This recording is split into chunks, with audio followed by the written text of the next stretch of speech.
Bienvenue à toutes et à tous et merci de nous rejoindre pour ce nouveau webinaire du réseau national Génopsy qui va porter aujourd'hui sur la consultation de génétique, des troubles du neurodéveloppement.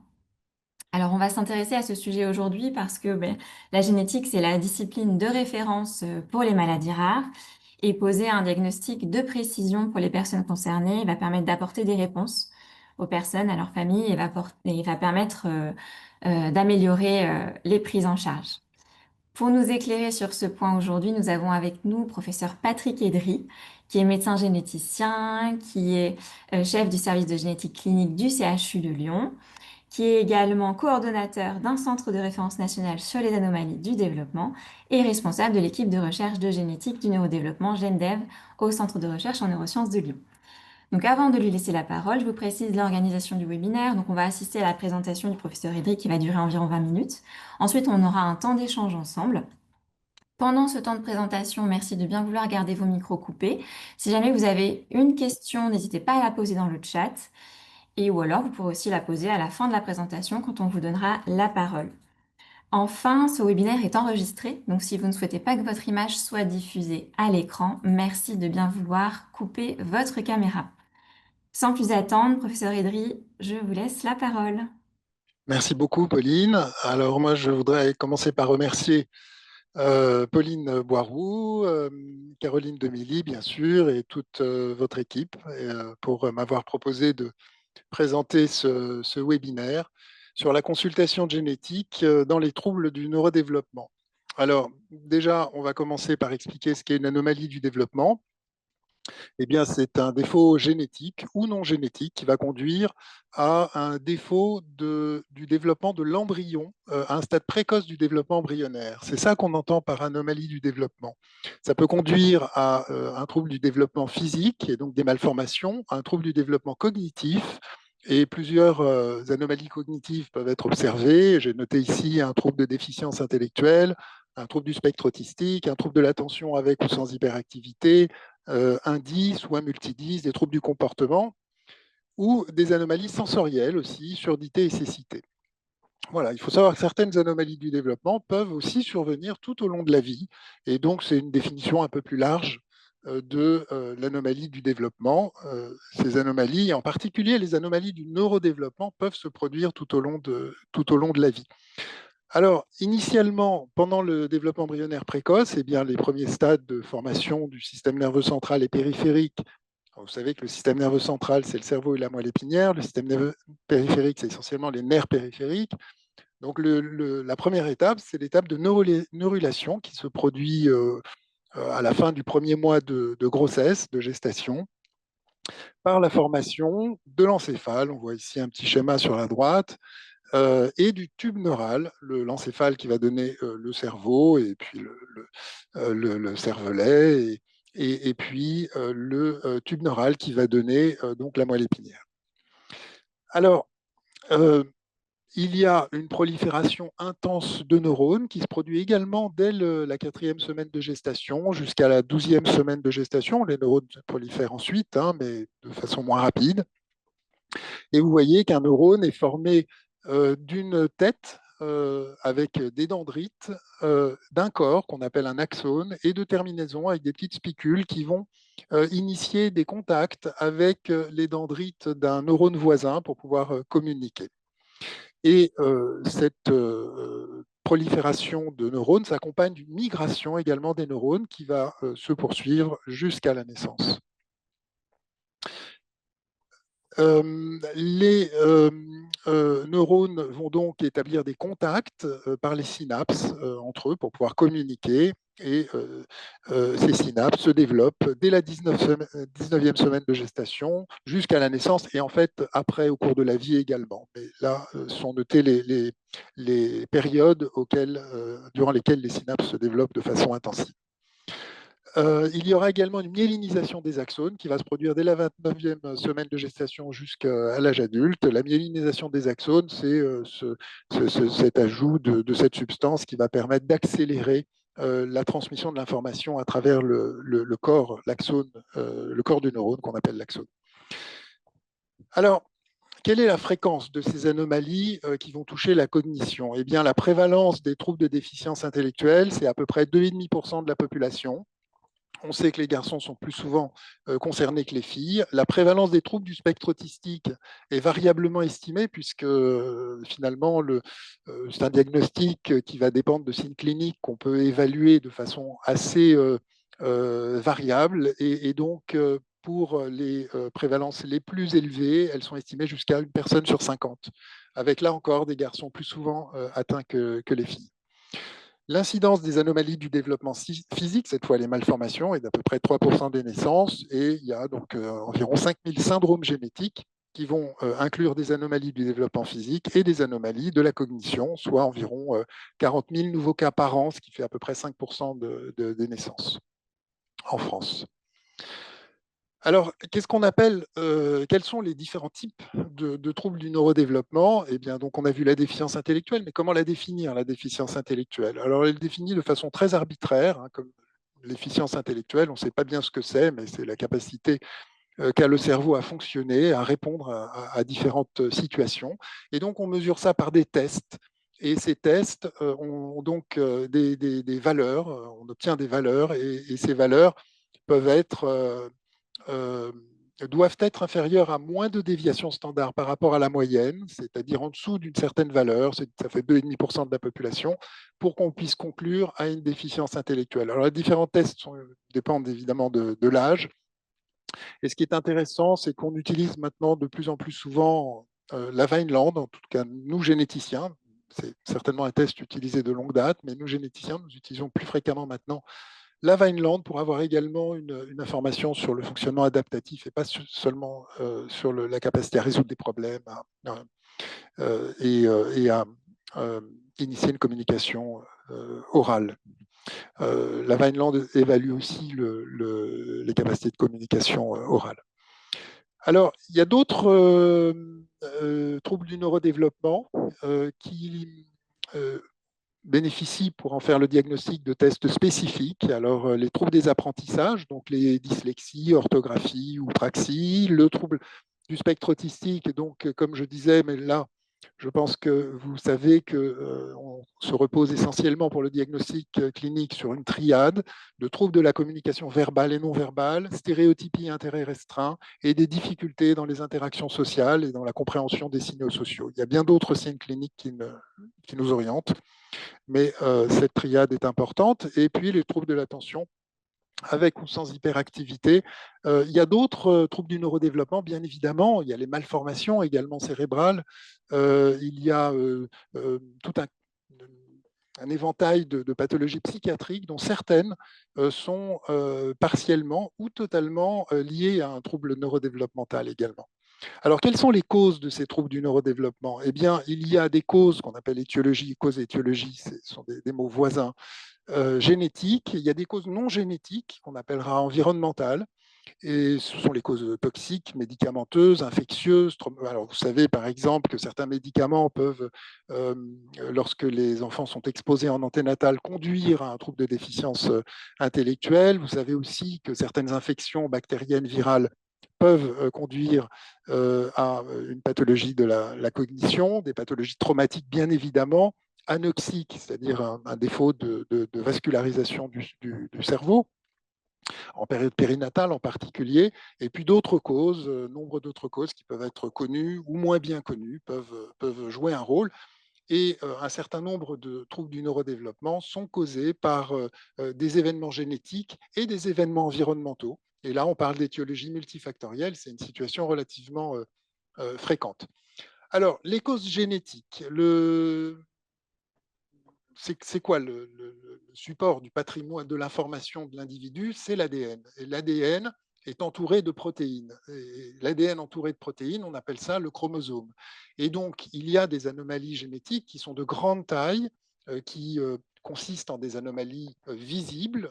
Quand on regarde les chromosomes au microscope, c'est des translocations, par exemple, ça peut être des lésions de grande taille, des duplications de grande taille, une trisomie, enfin toutes ces anomalies chromosomiques peuvent conduire à des troubles du neurodéveloppement. Des mutations ponctuelles de gènes peuvent également conduire à des troubles du neurodéveloppement. Là, il s'agit d'anomalies de toute petite taille. Ce sont vraiment des fautes de frappe dans la séquence du gène.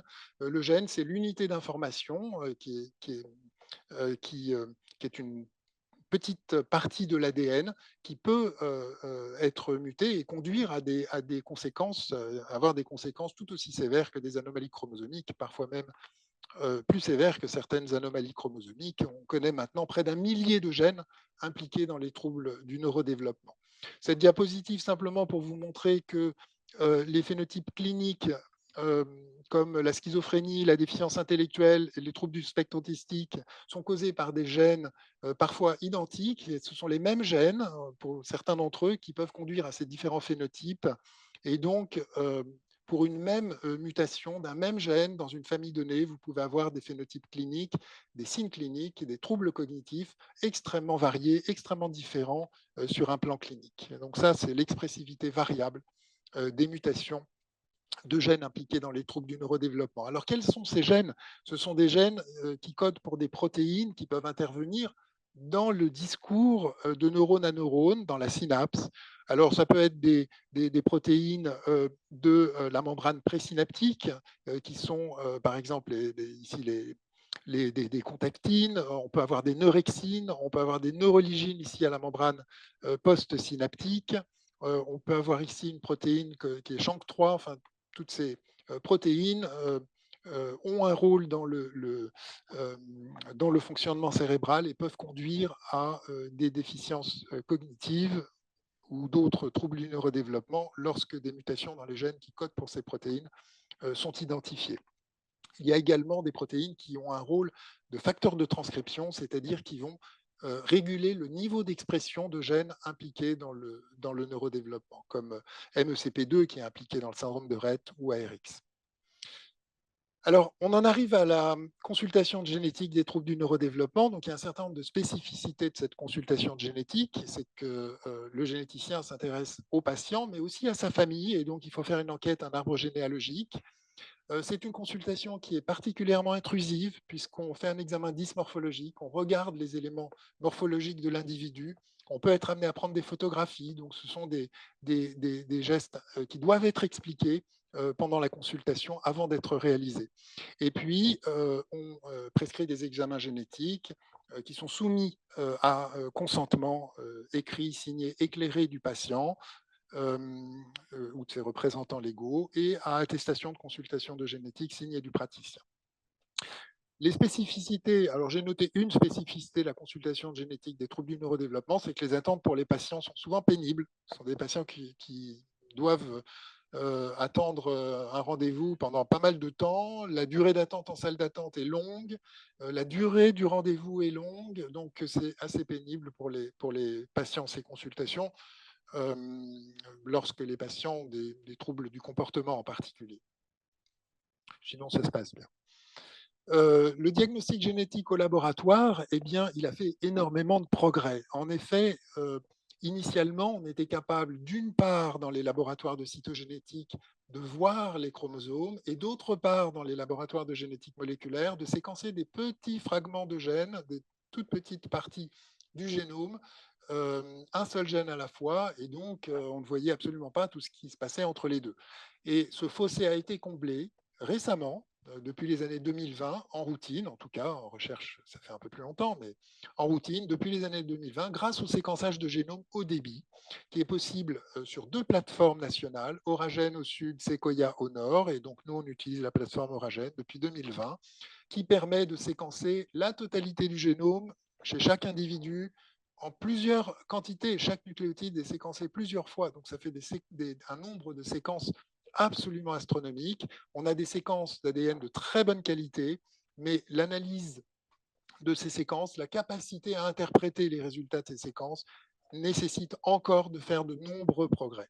C'est la raison pour laquelle on n'identifie pour l'instant pas toutes les causes génétiques des troubles du neurodéveloppement.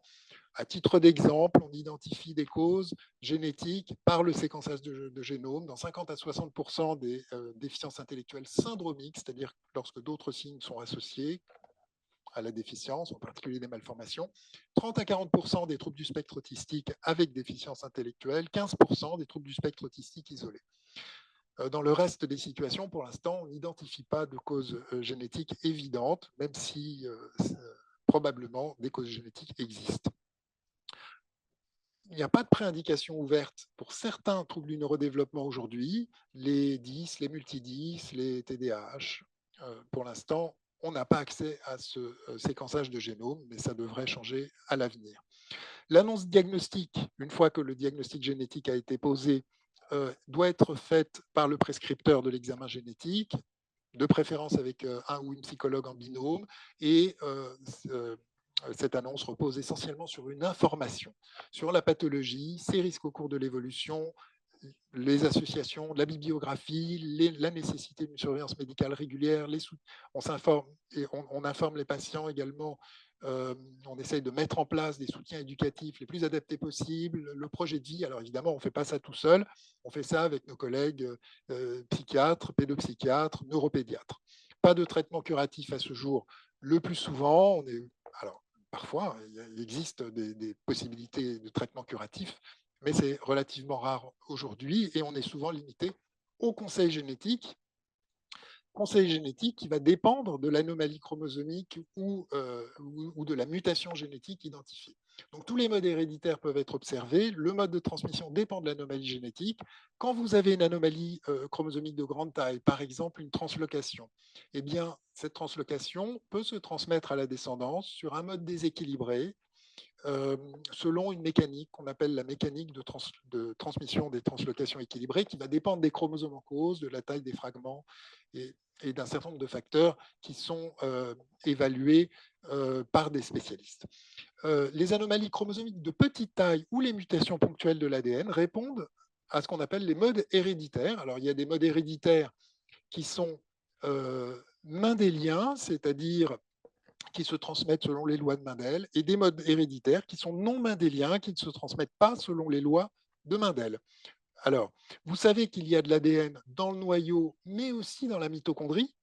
Alors, la transmission de mutation de l'ADN mitochondrial répond à une hérédité qu'on appelle maternelle, puisque c'est la mère qui transmet les mitochondries, ces mitochondries, à la totalité de ses enfants. Le père ne contribue pas pour le pool de mitochondries de l'enfant.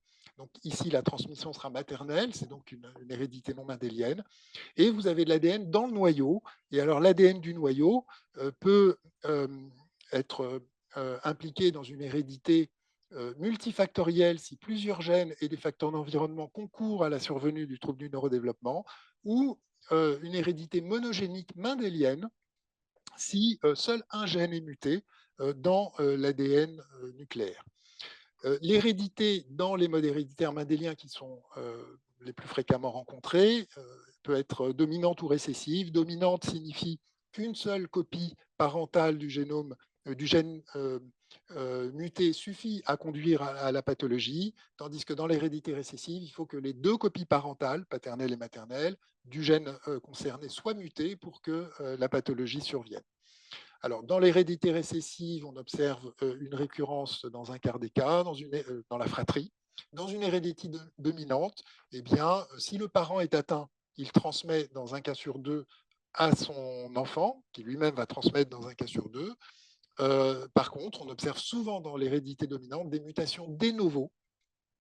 Ces mutations de novo qui surviennent accidentellement et qui parfois entraînent des signes cliniques assez sévères, incompatibles avec le projet d'enfant ou de procréation, ce qui fait que eh bien, même si ce risque de transmission est de 1,5, on est très rarement questionné là-dessus. Par contre, les parents jeunes qui ont des enfants atteints de pathologies du neurodéveloppement avec une mutation des nouveaux peuvent être largement rassurés dans le sens où ces mutations ne surviennent qu'une seule fois et il n'y a pas de raison que dans la fratrie, ces mutations surviennent à nouveau, sauf si le parent présente un pool de gamètes mutés, c'est ce qu'on appelle la mosaïque germinale, et c'est ce qui justifie qu'on propose un diagnostic prénatal systématiquement aux parents qui ont un enfant qui présente une mutation qui est d'apparence de novo, c'est-à-dire mutation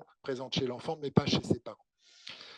Alors, vous savez que cette prise en charge que je viens de décrire très brièvement se fait dans les services de génétique, dans les centres de référence maladies rares, au sein d'une filière nationale qu'on appelle Andirar et on travaille également en réseau européen. Et notre réseau, c'est le réseau Ithaca. J'ai terminé et j'espère qu'il y a un petit peu de temps pour les questions. Et voilà, j'espère que ces informations ont été à la fois compréhensibles et utiles. Merci. Merci beaucoup, professeur Edry, pour votre présentation qui était très éclairante. On a le temps pour les questions, pas de problème. Si vous avez des questions, n'hésitez pas à les noter dans le chat ou à lever la main pour qu'on puisse vous donner la parole. Alors, on a déjà une remarque et puis une question dans le chat pour vous. Alors, l'association du syndrome de Coden souhaitait exprimer qu'effectivement, les personnes qui vivent avec des troubles du neurodéveloppement, notamment les personnes qui peuvent avoir un syndrome de Coden dû à une mutation du gène PTEN, ont beaucoup de mal dans les salles d'attente et en consultation à attendre, hein. Et elle souhaitait préciser que le diagnostic se fait d'abord sur plusieurs symptômes et que c'est avec une prise de sang pour les tests génétiques. Tout à fait. Voilà. Alors, toutes les cellules qui contiennent de l'ADN peuvent être utilisées pour faire un diagnostic génétique. Et bien évidemment, on va utiliser les cellules les plus accessibles, c'est-à-dire les cellules sanguines. Et au sein des cellules sanguines, ce sont les leucocytes, les globules blancs, qui contiennent de l'ADN, puisque vous savez que les globules rouges matures ne contiennent pas d'ADN, et donc c'est bien, et les plaquettes non plus. Et c'est donc bien les globules blancs du sang que l'on utilise pour les diagnostics génétiques le plus souvent. On a également Cathy qui voulait, alors parce que vous l'avez dit, il y a à peu près 15% de diagnostics qui peut être retrouvé quand on a par exemple un trouble du spectre de l'autisme sans trouble du développement intellectuel. Et c'est le cas en fait pour Cathy qui a 3 enfants qui présentent un trouble du spectre de l'autisme avec trouble déficitaire de l'attention, hyperactivité, quelques 10, mais pas de trouble du développement intellectuel. Et Cathy demande du coup, quand les tests génétiques n'ont rien donné, est-ce que c'est forcément environnemental? Euh, la réponse, c'est non. Ça peut être génétique ou environnemental, mais ça peut être génétique. Alors, il peut s'agir d'une mutation qui se situe dans des régions du génome que l'on a du mal à étudier, à interpréter. Alors, nous disposons des séquences, mais nous avons énormément de difficultés à interpréter les régions intergéniques, qui sont des régions dont les fonctions sont mal connues. Il peut y avoir des régions régulatrices que l'on étudie pour l'instant insuffisamment bien. Il peut y avoir également des régions introniques profondes, c'est-à-dire des euh, régions du gène qui ne vont pas être conservées dans l'ARN mature, qui va servir de matrice pour la synthèse des protéines. Mais ces régions introniques ont de l'importance pour la maturation des ARN et donc peuvent être en cause dans des anomalies du découpage du gène pour la fabrication d'un ARN mature, donc découpage en réalité de l'ARN primaire. Et donc, effectivement, ces mutations, on les identifie pas bien, rarement. Il y a aussi toute une série de séquences répétées qui peuvent être pathogènes et que l'on n'interprète pas très bien. Donc, on a beaucoup de progrès à faire et de nombreuses pathologies réellement génétiques n'ont pas à ce jour de diagnostic génétique. Euh, Cela peut être aussi dû au fait que plusieurs gènes concourent au phénotype et en général avec l'importance aussi de facteurs environnementaux. Et donc, on ne sait pas aujourd'hui identifier les causes multifactorielles des troubles du neurodéveloppement, c'est-à-dire, alors ce qu'il faut savoir, c'est que plus il y a de mutations génétiques qui concourent à un phénotype, plus ces mutations en général ont un effet faible. Les mutations qui ont un effet faible sont des mutations qui n'ont pas des caractéristiques de mutation, mais ce sont ce qu'on appelle des variants de l'ADN qui ont plutôt des caractéristiques de ce qu'on appelle des polymorphismes, c'est-à-dire des variations qui n'ont pas d'effet. En réalité, elles ont un petit effet, sur le gène et sur la synthèse protéique. Mais ce petit effet euh, euh, est lié à des caractéristiques de cette variation que les ordinateurs ne savent pas reconnaître de façon efficace aujourd'hui. Et donc, ces variations multiples qui ont un effet faible, mais qui, associées à des facteurs d'environnement et ensemble, concourent au phénotype de troubles du neurodéveloppement, celles-ci, on ne les identifie pas de façon satisfaisante aujourd'hui encore. C'est donc un champ de développement de l'analyse bioinformatique des séquences de génome qui est ouvert devant nous. Merci beaucoup. Donc finalement, quand on n'a pas de diagnostic génétique aujourd'hui, peut-être qu'avec le développement des connaissances, il y en aura un plus tard. Peut-être qu'effectivement c'est environnemental ou peut-être que c'est une association finalement des deux, mais infime et difficile à calculer. Et ça rejoint un petit peu la question de Christine qui demande si un diagnostic est réalisé sur biologie moléculaire, mais il y a 30 ans, est-ce qu'une analyse par séquençage pourrait aujourd'hui apporter quelque chose en plus? Alors, si le diagnostic a été bien fait, probablement pas. Probablement pas parce que quand on faisait des diagnostics il y a 30 ans, on faisait des diagnostics de maladies fréquentes, enfin fréquentes, de maladies génétiques rares, mais les moins rares parmi les maladies rares. Les moins rares, et donc ce sont des gènes qu'on connaissait bien, par exemple X fragile, ou par exemple le gène ARX, ou le gène PTEN, effectivement. Tous ces gènes sont parmi les premiers à avoir été identifiés. Et donc, quand on a posé ce diagnostic, on l'a posé de façon ciblée. Ça veut dire qu'on avait une conviction très forte au plan clinique que le gène était bien responsable de la pathologie. Et quand on a identifié la mutation, on a eu cette confirmation. On est à peu près certain que ces mutations sont effectivement pathogènes. Alors, bien évidemment, si on fait un séquençage de génome aujourd'hui, ou peut-être dans 10 ans, plutôt qu'aujourd'hui, peut-être qu'on aura quelques éléments régulateurs, pourquoi pas, des éléments modificateurs, des gènes modificateurs. Mais en tout cas, la mutation principale, la mutation causale, on peut considérer, si le travail a été bien fait, et c'est le cas en général, que elle est de nature très convaincante. Alors bon, je ne connais pas le cas précis, donc je ne peux pas me prononcer Alors sur ce. justement, Christine nous a apporté des précisions. Elle dit que c'est un syndrome de Prader-Willi par délétion qui a été identifié par fiche. Donc est-ce Oui. que... Alors effectivement, bon, ces délétions par fiche permettent de voir que la région 15q1.2 est délétée. C'est la région paternelle. Alors là, je n'ai pas parlé de l'empreinte génomique parentale. C'est encore un mode héréditaire non mendélien qui pourtant est lié à des anomalies du génome nucléaire. Donc effectivement, il s'agit ici de la copie paternelle de la région 15q1.2 qui est délétée. Ça se voit très bien par fiche. Si on fait des études de méthylation de la région, on va observer également un profil qui est un profil qui va confirmer ce diagnostic. Et effectivement, on pourrait être amené à faire dans cette situation soit un séquençage de génome, soit un karyotype moléculaire qui permet d'avoir les bornes précises de la délétion. Ceci dit, il s'agit d'une délétion qui est quand même récurrente. Si les signes cliniques sont habituels, ça n'a pas beaucoup d'intérêt.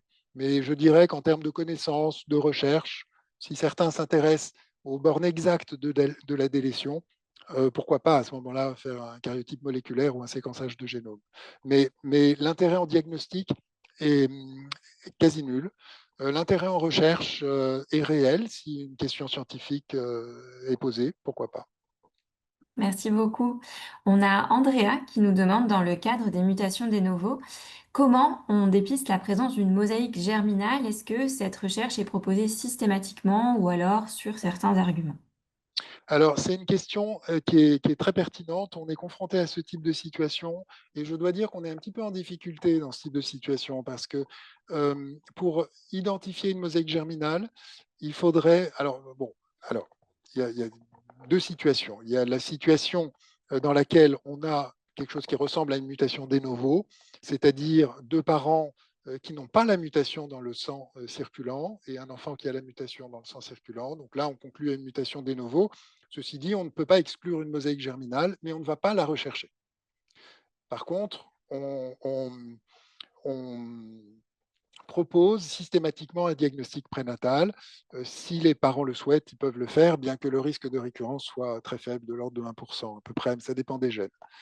Euh, Par contre, on a des situations dans lesquelles l'un des parents présente une mosaïque de la mutation dans le sang périphérique. Et là, on suspecte effectivement fortement une mosaïque germinale.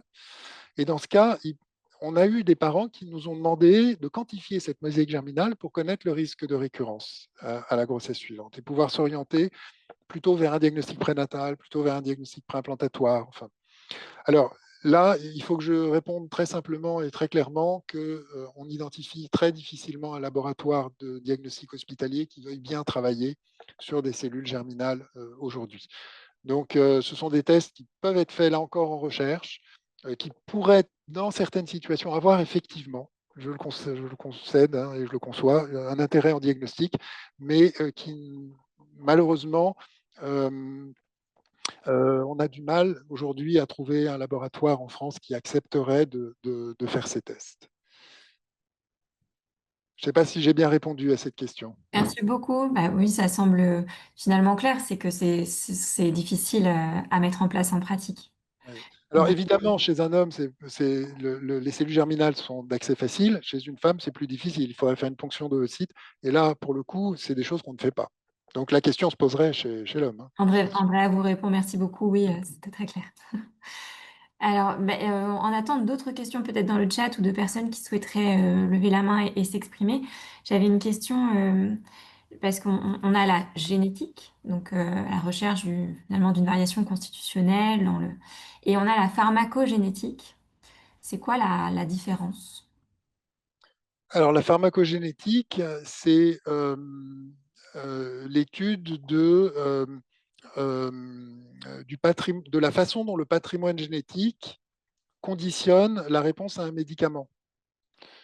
Donc effectivement, on imagine assez aisément que un médicament doit être absorbé au niveau, par exemple, intestinal, s'il est pris par voie digestive.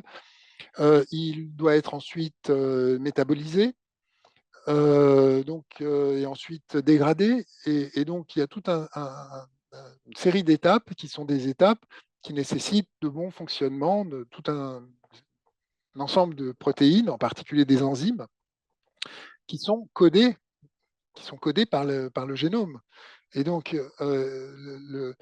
la constitution génétique peut modifier la façon dont une molécule va être absorbée, métabolisée, dégradée, éliminée. Et donc, bien évidemment, la connaissance de certains gènes, de la constitution de certains gènes chez l'individu peut donner une information sur la façon dont un médicament va être métabolisé et donc sur la réponse au médicament. C'est un champ en développement. Merci. Nous avons Valérie qui a écrit dans le chat, est-ce que certains syndromes peuvent être utilisés comme des modèles de maladie? Donc, à défaut d'être étudiés en eux-mêmes, peut-être qu'ils pourraient permettre de mieux comprendre une autre maladie. Elle donne l'exemple de la trisomie 21 qui prédispose à la maladie d'Alzheimer et qui peut-être pourrait permettre de mieux comprendre les facteurs de risque de cette démence. Alors oui, c'est une très bonne question. Alors non seulement ça peut, mais c'est comme ça qu'on travaille. Hein. C'est vraiment en réfléchissant et en concentrant ses efforts sur un modèle. Et ensuite, une fois qu'on a bien compris un modèle, eh bien on comprend finalement beaucoup de choses, bien plus largement que ce modèle. Alors on nous reproche souvent de travailler sur un sujet qui concerne une dizaine, une vingtaine de patients, mais pas du tout. Attention, les découvertes qu'on fait chez un petit nombre de patients sont des découvertes qui, dans un nombre de situations, peuvent être transposées de façon plus large et donc sont extrêmement utiles pour la connaissance et pour la prise en charge des patients.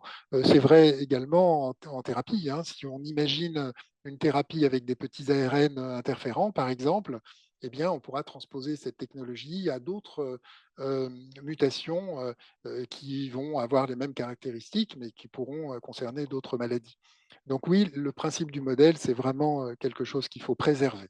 Et je me souviens d'un professeur qui nous disait que son propre professeur lui avait dit attention, treasure your exceptions. Ça veut dire Faites bien attention, soyez bien vigilants et chérissez vos exceptions, parce que c'est à partir de celles-ci, finalement, qu'on peut déduire des informations beaucoup plus générales. Et Isabelle rebondit sur cette question de la recherche, puisqu'elle nous dit que dans plusieurs anomalies chromosomiques différentes, on constate des 10, multidis, des TDAH. Est-ce que cela pourrait argumenter, étayer la recherche, d'avoir finalement plusieurs anomalies qui ont un phénotype commun? Alors, c'est assez difficile, finalement, dans le domaine des troubles du neurodéveloppement, euh, de, euh, euh, de s'appuyer euh, enfin, en tout cas, vous savez, ces signes cliniques sont très variables d'une personne à l'autre. Et donc,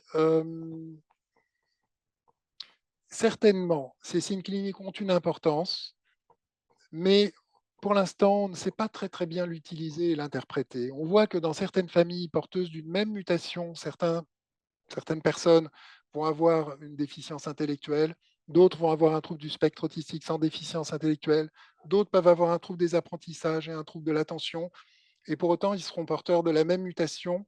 Eh bien, comment interpréter ces résultats, ces observations?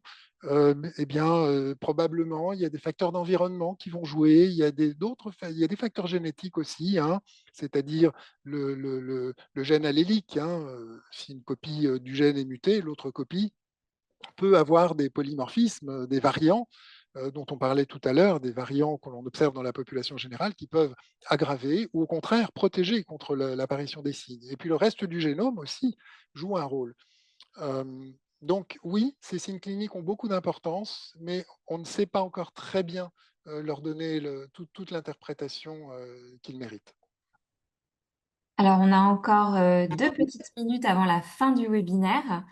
Euh, Pardon, je voulais rebondir sur ce que vous avez dit par rapport à finalement plusieurs phénotypes peuvent avoir différents gènes explicatifs. Un gène peut avoir différents phénotypes.